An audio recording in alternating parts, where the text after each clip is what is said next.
Hello বন্ধুরা, আসসালামু আলাইকুম।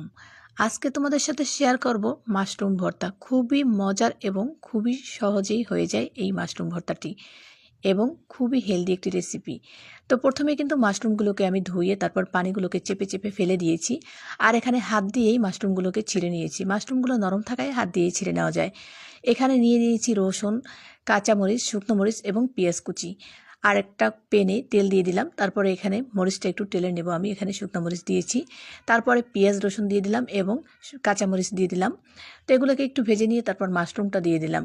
তারপর এখানে পরিমাণ মতন হলুদ এবং লবণ দিয়ে দিলাম। তো হলুদটা দেওয়ার ফলে কালারটা খুব সুন্দর আসবে, এই জন্য একটু হলুদ দিয়ে দিয়েছি। তো তারপরে একটু ভেজে তারপরে এটাকে হয়ে গেলে নামিয়ে নেব।